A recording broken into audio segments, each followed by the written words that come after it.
Hi my beauties, welcome back to my channel. So I've been getting a ton of requests to do an eyebrow tutorial, and a lot of you always ask why I don't like doing my brows on camera while filming makeup tutorials. And to be honest with you, my brows have minds of their own. Sometimes they turn out good and sometimes not so good. But today I'm going to show you guys how I fill in and shape my brows. Hope you all enjoy. So I really don't do much when it comes to my brows, not too many products and no much steps. But before I begin filling in my brows, I always love to trim and shape them. So normally I use a brow spoolie to brush them up, and this helps to show the hair that are too long. And once I do that, I use a very small scissors to begin trimming all those long hair. Brushing the brows first really helps because you can vividly see the hair to trim, and prepping your brows before using products on them helps give you a sharp and clean finish.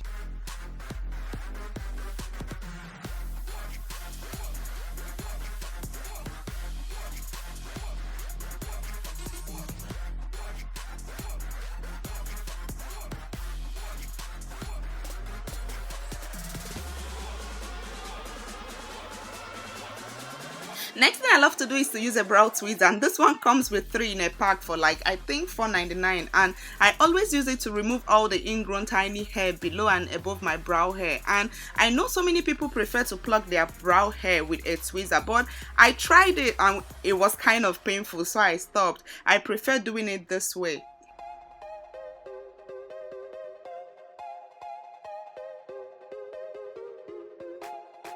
Alright, so here are the 2 products I always love to use on my brows. I use them together sometimes, but oftentimes I always gravitate towards the NYX brow pencil, and that's what we'll be using today. And I always track the length of my brows by keeping the pencil at the very side tip of my nose, and this just helps guide me while drawing in the lines, and I do the same at the tail of the brows.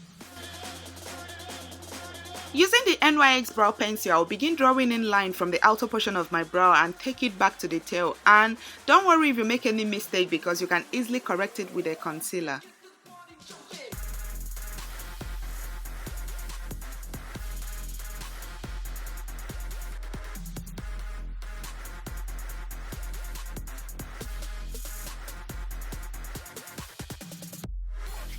I'll do the exact same thing at the top of the brow and then connect the 2 lines towards the tail. And I always prefer to use a pencil because it's much more faster, very fast.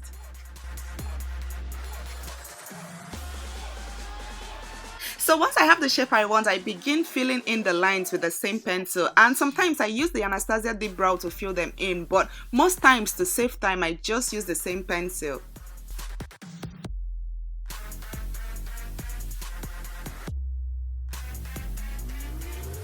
While filling them in, I always love to use a light hand when it comes to the outer part of the brow because I just love to give it a faded look, and also I love to brush the front hair for that faded effect. The last and final thing to do is to clean up the brows, and for that I love to use the MAC Studio Finish Concealer. Just make sure it's a tad bit lighter than your skin tone so it can highlight and make your brows stand out.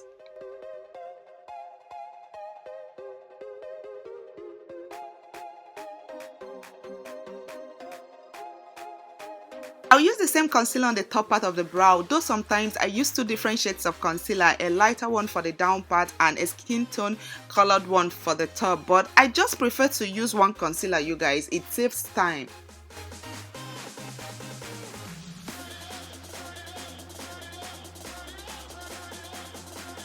I'll quickly add on a small tail because I felt that was a little short, and then I'll brush the front part of the brow again. After that, I will simply use a dense brush to clean up the concealer, and that is it. As you all can see, I really don't do much when it comes to my brows, just few products and few steps. I hope you all enjoyed, and if you did, don't forget to share this video, like and subscribe, and I will definitely see you all in my next video very soon. Bye!